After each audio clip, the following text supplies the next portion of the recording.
Alongside Brent Hubbs, I'm Austin Price for the 2-minute drill. Tennessee getting ready to take on Auburn coming up at 7 o'clock. Brent, the question for the last 2 weeks since the Texas A&M got postponed was who's going to be the quarterback.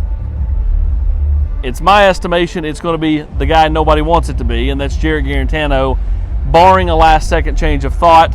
But they do plan to play Harrison Bailey, providing the down and distance is correct. They don't want to set him up to fail. So in other words, if Tennessee gets the ball on their own too, they're not going to trot 15 out there and say, hey, go do it. Yeah, it'll be interesting to see how they manage the quarterback deal here. I think even how warm-ups go might even contend a little bit into how their quarterback thinking may be played out. I'm with you. I think ultimately Jared starts, but I think they're going to track everything in warm-ups more than they normally do to get an idea how ready is Harrison Bailey. Does he seem to be locked in? Where's Jared with all this? Does he seem to be locked in? I thought it was interesting from a scene set standpoint. Jeremy Pruitt's team arrived. Coach Pruitt made his normal walk around the field, and then there were some players kind of milling around in the end zone. He gathered them all and sent them all into the locker room.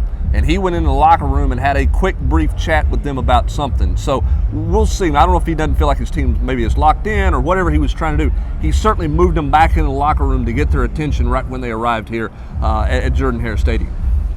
One of the other notes leading into this game is Tank Bigsby. You know, there's some thought that he may not be available tonight due to contact tracing.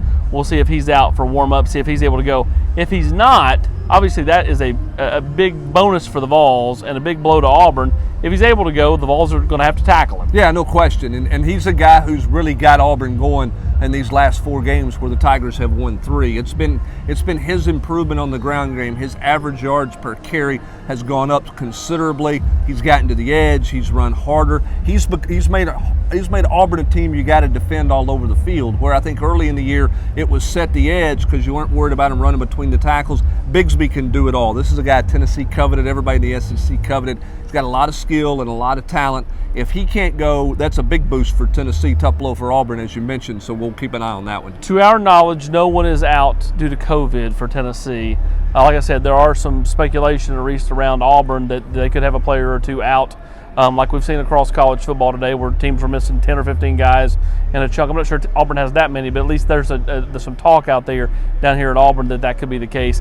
Where else do you feel like Tennessee's got to take advantage of the Tigers tonight? Well, they've got to try to force some turnovers, which is something they've not been able to do. When you look at this Auburn team, the loss at South Carolina, which is a head-scratcher to a lot of people, Bo Nix threw 3 interceptions. He gave South Carolina points. Tennessee needs help there. They need Auburn to make some mistakes and give them a short field, give them some help offensively, because as we know, Tennessee has a hard time scoring, and I don't think you're going to win this game if you don't score, probably 28 points, 27, 28 points. I think it's what it's going to take to win this game tonight. Turnover battle will be key. You saw that in the Indiana-Ohio State game. Justin Fields with those 3 interceptions allowed Indiana to hang around and almost pull off the upset inside the horseshoe. He's Brent Hubbs. I'm Austin Price for the 2-minute drill.